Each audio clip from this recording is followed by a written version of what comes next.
where we are today is kind of a journey probably over the last 30 years. We've gone from mainframes to client server to the cloud today, and what's called DevOps, where there's an expectation of continuous improvement, continuous delivery. And most governmental organizations spend about 80% of their IT budget on keeping the lights on maintenance and operations. And it's always been really difficult to get development efforts within that balance of 20%. And large projects that come about every 10, 12, 15 years were dependent on advancing organizations. Well, that's changed with the transition to the cloud. Now there's something for everybody. And I see a future, which has already started, where we are able to transition more rapidly to using AI and cloud native applications.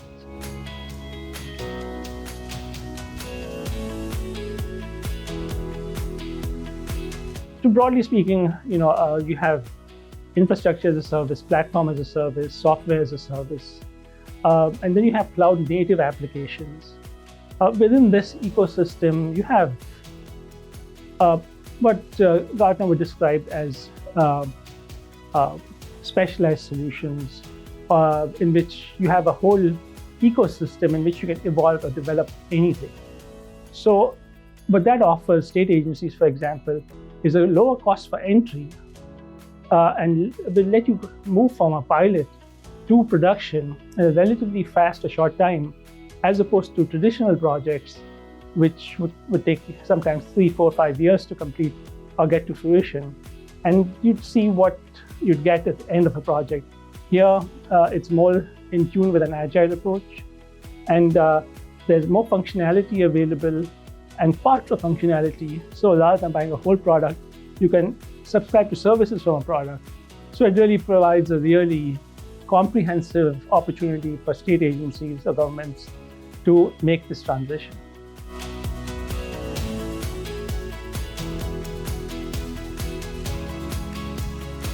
RPA has been around for a little while. It's not new. Generative AI is something that has come to light in the last couple of years. But there are a lot of case management systems in government. Case management systems are like state machines, very process-driven. You have repetitive processes, and RPA is ideal for such processes. So there are many parts of government that have already started leveraging that, and I see more of that happening. What generative AI adds is another area of value where you can make some human-type decisions, which is just an add-on and adds additional value.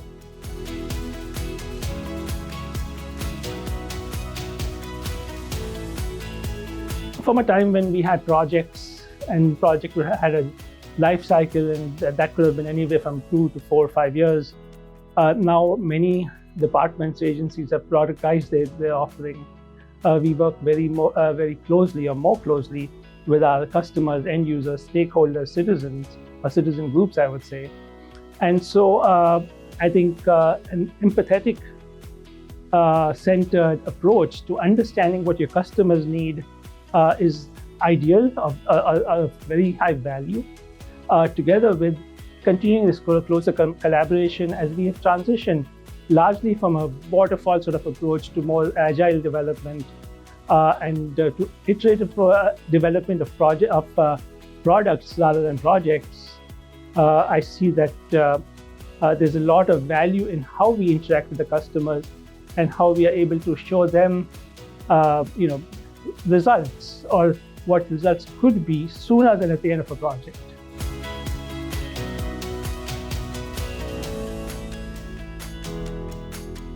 Well, in today's work environment, where we telework at least 2 to 3 times a week, some people all 5 days a week, it's very seldom that we get to meet together as an IT group and engage with each other, exchange ideas. We may have a small gathering of people who we kind of associated with regularly, but on a more regular basis, we don't really have this opportunity. This brings a pretty decent number of state IT staff folks or developers together, and gives us an opportunity to look at what industry has to offer and then place those offerings in the context of our business and what value we could derive from them.